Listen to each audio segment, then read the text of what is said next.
Top quality और consistent performance के लिए सिर्फ सिल्वर पंप्स एंड मोटर्स, नाम याद रखना। રાજકોટમાં બીજેપીના વોર્ડ પ્રમુખ બનવા માટે તિકડમ કરવામાં આવ્યું। રાજકીય કદ વધારવા નેતા કાગળ પર નાના બન્યા। વોર્ડ પ્રમુખ બનવા બક્ષીપંચ મોરચાના મંત્રીએ જન્મના દાખલામાં ચેડા કર્યા। જન્મના દાખલામાં ચેડા કરી 6 વર્ષ નાની ઉંમર બતાવી છે। વોર્ડ નંબર 14 પ્રમુખ બનવા વિપુલ માખેલાએ તિકડમ કર્યું। 50 વર્ષના વિપુલ માખેલા કાગળ પર 44 વર્ષના થઈ ગયા। વિપુલ માખેલાએ ચેડા કરી જન્મનો દાખલો અને આધાર કાર્ડમાં 1980 નો જન્મ દર્શાવ્યો। વિપુલ માખેલાનો જન્મ ખરેખરમાં 1974 માં થયો હોવાની હકીકત છે। તો અવારનવાર આ પ્રમાણેના કૃત્યો સામે આવતા હોય છે। ચૂંટણી લડવા માટે કે પછી કોઈ હોદ્દો મેળવવા માટે લોકો આ પ્રમાણેના તિકડમ કરતા હોય છે। આપ જોઈ રહ્યા છો બે અલગ અલગ દ્રશ્યો આપને બતાવી રહ્યા છીએ। બંને અલગ અલગ સર્ટિફિકેટ છે, જન્મનો દાખલો છે, જેમાં એકમાં 1974 છે જ્યારે એકમાં વર્ષ 1980 છે। તો રાજકોટમાં બીજેપીના વોર્ડ પ્રમુખ બનવા માટે આ તિકડમ યોજવામાં આવ્યું છે।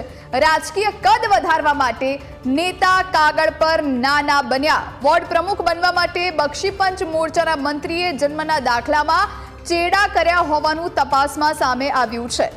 જન્મના દાખલામાં ચેડા કરી 6 વર્ષ તેમણે પોતાની ઉંમર ઘટાડી દીધી। વોર્ડ નંબર 14 પ્રમુખ બનવા માટે વિપુલ માખેલાએ તિકડમ કર્યું। આ વિશે વધુ જાણકારી માટે સંવાદદાતા ઋષિ આપણી સાથે લાઈવ જોડાયા છે રાજકોટથી। ઋષિ, પદ વધારવા માટે, કદ મોટું કરવા માટે ઉંમર નાની કરવામાં આવી છે। વોર્ડ પ્રમુખ નું પદ મેળવવા માટે આ બધી માયાજાળ રચવામાં આવી। ખાસ કરીને તપાસ કેવી રીતે થઈ ને ખુલાસો કેવી રીતે થયો? હાલ તો અત્યારે ભારતીય જનતા પાર્ટીના જ અંદરના જે સળગેલા એકબીજાના જે વેરઝેર રાખેલા લોકો છે તે જ માહિતી મીડિયા સુધી પહોંચાડી રહ્યા છે। એટલે કે હાલ અત્યારે નિરીક્ષકો દ્વારા તમામ વોર્ડ પ્રમુખોની સેન્સ લેવામાં આવી રહી છે। તેમાં પણ રાજકોટના વોર્ડ નંબર 14ની ઘટના છે, જેમાં વિપુલ માખેલા નામનો આ બક્ષીપંચ મોરચાનો અત્યારે મહામંત્રી છે અને પોતે વોર્ડ પ્રમુખ બનવા માટે થઈને પોતાની ઉંમર તેને નાની કરી નાખી। એટલે કે પોતાના જન્મના પ્રમાણપત્રમાં તેને ચેડા કરી નાખ્યા। હાલ તો અત્યારે તેની ઉંમર જે છે તેનાથી 6 વર્ષ તે નાના થઈ ગયા છે।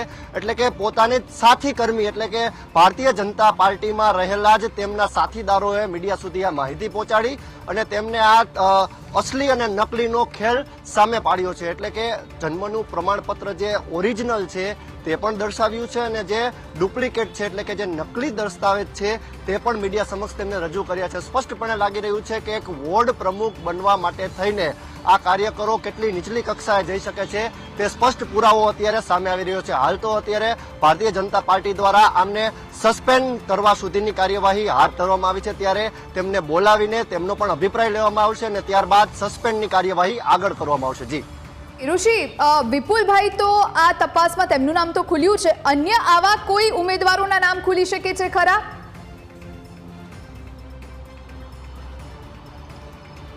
હાલ તો અત્યારે વોર્ડ પ્રમુખોની જે સેન્સ લેવામાં આવી રહી છે, નિરીક્ષકો દ્વારા તમામ વોર્ડમાં સેન્સ પ્રક્રિયા ચાલુ છે। ત્યારે આગામી દિવસોમાં તમામ વોર્ડના નવા પ્રમુખો જ્યારે સામે આવવાના હોય ત્યારે ભારતીય જનતા પાર્ટીમાં પદની લાઈમાં કાર્યકરો પણ પોતાના દસ્તાવેજો સાથે ચેડા કરતા હોય તેવું સ્પષ્ટ લાગી રહ્યું છે। હાલ તો વોર્ડ નંબર 14ની આ ઘટના સામે આવી છે, પરંતુ ભાજપનો આંતરિક વિખવાદ અત્યારે જે રીતે સામે આવી રહ્યો છે, એક બાદ એક તેમના જે વિવાદો છે તે ઉડીને આંખે વળગી રહ્યા છે। ત્યારે વોર્ડ નંબર 14માં જ હાલ તો આ ઘટના સામે આવી છે, પરંતુ આગામી દિવસોમાં અન્ય વોર્ડમાં પણ આવી ઘટનાઓ સામે આવે તો નવાય નહીં, કારણ કે અત્યારે જેને કહેવાય કે ઘરના જ ઘાતકી નીકળ્યા તેવો ઘાટ અત્યારે વોર્ડ નંબર 14માં ઘડાયો છે। વિપુલે જે તેમના મિત્રોને વાત કરી હતી, જેને પોતાના દસ્તાવેજમાં ચેડા કરાવ્યા હતા, તેમને જ આ વાત અત્યારે લીક કરી હોવાનું સામે આવ્યું છે અને પોતાનો દસ્તાવેજ જે તેમણે મિત્રને આપેલો હતો તેમના મિત્રએ જ આ લીક કર્યો હોવાનું અત્યારે પ્રાથમિક વિગત સામે આવી રહી છે। ત્યારે ભારતીય જનતા પાર્ટીના શહેર પ્રમુખ મુકેશ દોશી સમગ્ર મામલે અત્યારે તપાસ હાથ ધરશે। વિપુલને રૂબરૂ બોલાવીને તેમનો ખુલાસો પૂછવામાં આવશે અને સાથે અન્ય કોઈ વોર્ડમાં પણ આ પ્રકારનું કૃત્ય થયું છે કે કેમ તેની પણ તપાસ હાથ ધરવામાં આવશે। જી આભાર ઋષિ, આપ જોડાઈને તમામ જાણકારી આપી તે માટે।